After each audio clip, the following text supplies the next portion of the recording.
Hi everyone, it's Lucy from My Crazy Craft Life, and I'm here today with a design team project for Scrapping for Less. I am using the November 2018 Flavor of the Month card kit, and from that kit I am using collection number 3. In that collection there was the Fashionista paper by Echo Park, the Sugar and Spice stamp by Santoro, Fashionista ephemera, Pink Bling Roll, and then Sequins by Buttons Galore. So for this first card I am making it a pretty simple pattern.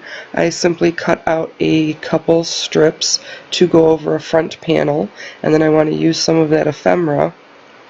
So the front panel I cut out, this is an A2 size card, so it's 4 1/4 by 5 1/2, and the front panel I cut at 5 1/4 by 4 inches, and then the strips are 1 inch by 4 3/4. And then I cut another strip from the pattern paper that was about 3 1/2 inches. That was that pattern of the shoes to put on the bottom strip. And then I liked the tags that were part of the ephemera, but I didn't want to use actual tag looking to have it look like a tag, so I just cut off the top of it, and then I put a background piece on it just to give it a little more dimension. I used my Crop-A-Dile just to kind of crop those edges and to round them out, and I used some fun foam to pop up that sentiment. And that sentiment says, I thought it was super cute. It says, "You had me at sale," and I thought it was super cute with the shoes. I used to be a huge shoe person. I had hundreds, and I'm not exaggerating when I say hundreds of pairs of shoes.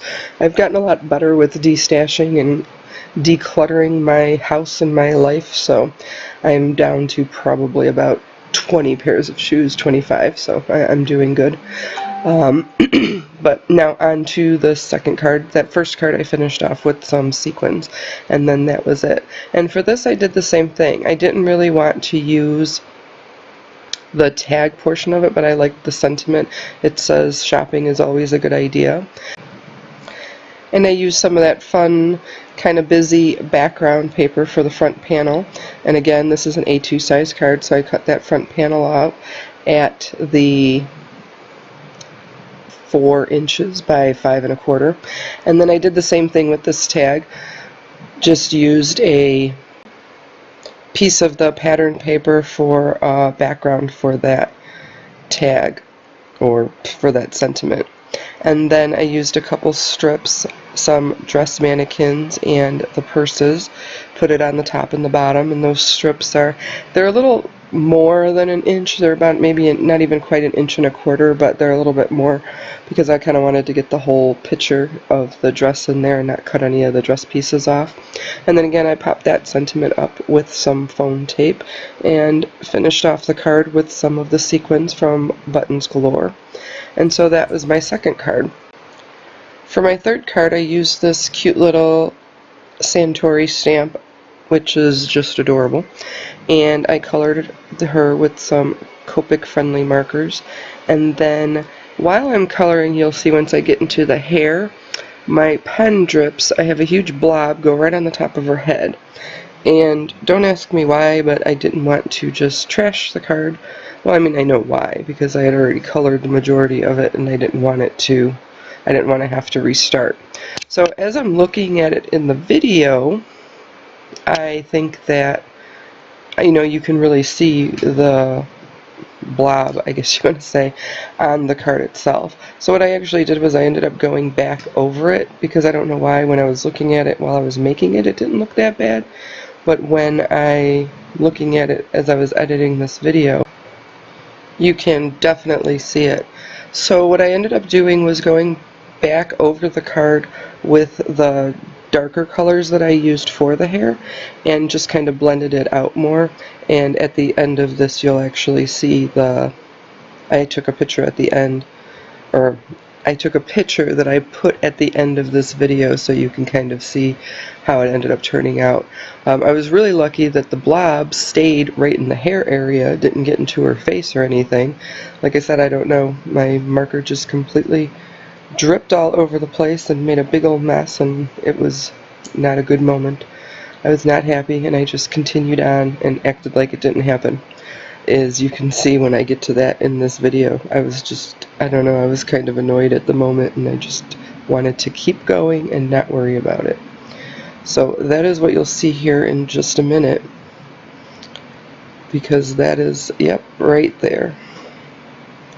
And yeah, so that was not a happy moment, but like I said, I forged on, and it ended up becoming really cute. But then, like I said, after I'm looking at it in this video, I was like, wait a minute, I don't know why I didn't see that as I was coloring it and making the card. But here I cut the image out with my Scan and Cut, and then because the Scan and Cut will not cut out little sections of it, it just kind of will do the outline of it, I like to have the paper show through where there's white and that type of thing.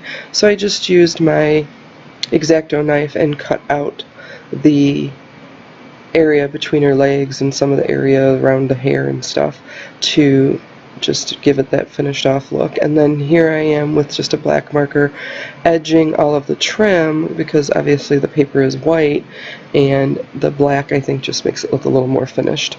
I don't always do that, but sometimes, especially when you have these ones that have a lot of detail with the hair and stuff, I think it just looks better when you edge it off with the black marker and kind of give it that finished look.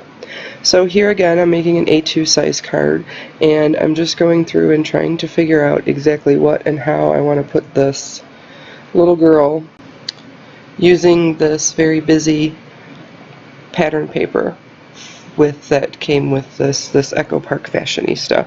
I think the pattern paper is adorable, but when I was trying to put the image, I was just having a harder time trying to figure out exactly what I wanted to put it on so that she was still the focal point on the card, but that you kind of got the whole idea with everything else. And I had a lot of scraps left over from different things, and so there you see me trying to figure out how to use them. I end up using the plaid paper as the panel, and originally I was going to make this a vertical card, so I was going to have it go straight up and down. Again, it's an A2 size card, but then I kind of changed my mind because I had that piece of ephemera that looked like a tag, and I wanted to use that for the sentiment. So I end up flipping it around and making it a horizontal card, but I think that she still stood out enough with the plaid paper in order to use that, and I end up just kind of cutting off a small piece of that pattern paper to kind of give her a little ledge to stand on. And I picked the safety orange cardstock as the background because I think that went well with the pattern paper and with the darker tones of the yellow in her dress. The stamps, the sentiment stamp that I used was from the kit, but it was from the Banana Split level when you kind of get that extra sentiment stamp. And I thought the sentiment was super cute.